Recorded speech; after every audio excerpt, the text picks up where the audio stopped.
We're baking raisin muffins today. Let's get right into it. For this recipe, we're going to need some flour, brown sugar, raisins, milk, egg, some margarine or butter, whichever one you can afford is fine, baking powder. On medium heat, I'm going to cook my raisins gently. I just put enough water for it to cover the raisins. So I just let that cook gently until the water dries out and the raisins are going to become softer and just almost double in size. So now I'm going to mix the batter for the muffins. First step is to mix the flour, the sugar, and the baking powder together. Then I will go in with the other things, right? So let's get right into it. Also, I want to say that for the raisins, if you have alcohol, you can soak it in alcohol for like 1 day to a week or even 6 months, as long as you want for it to ferment and just become a whole different bubble of beautiful pleasure.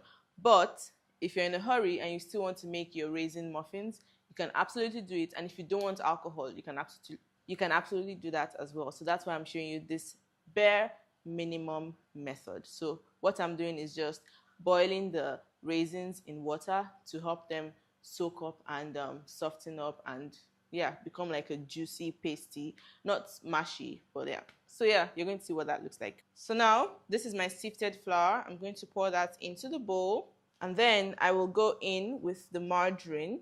If you don't want to touch this, you can use your food processor to just quickly mix that together.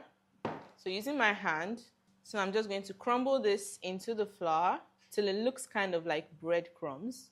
That's what we're trying to achieve. So remember, you can use a food processor for this.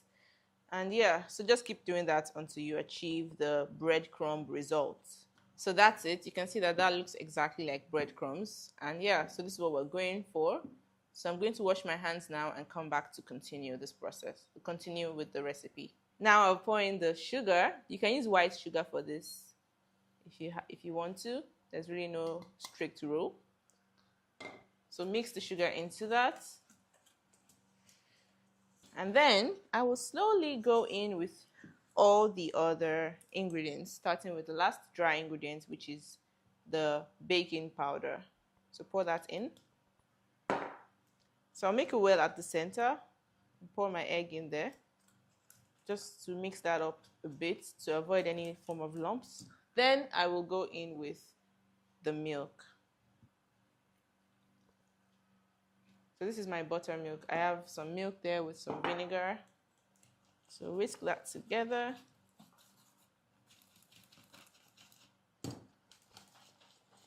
So just keep whisking. Make sure you're staying at the center of the bowl. So the liquid is just going to be helping you gather the dry ingredients around it. So just keep this stirring consistency. And keep doing that until you've gathered everything. Then you can now scrape down. And yeah, there we have it.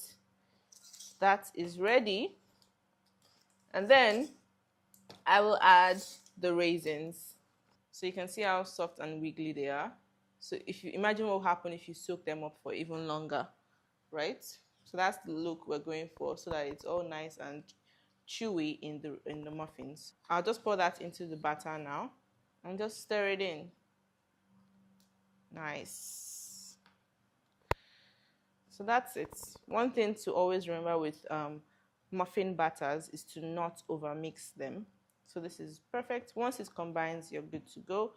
Now I will transfer it into my baking tray. So yes, so I'm going to put the paper cups right in there. I wish I had other colors, but this is what I have at home. It's giving Christmas, but it's still going to be pretty.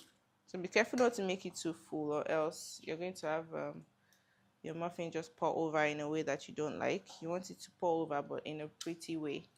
I will now bake this in the oven at the lowest temperature if you're using a gas oven like I am today, or if you're using an electric oven, you're going to bake it at 180 degrees Celsius. All right, there we have it. Our muffins are ready. Don't they look so good? So let me know if you'll be trying this recipe and what you think about the taste when you do try it out.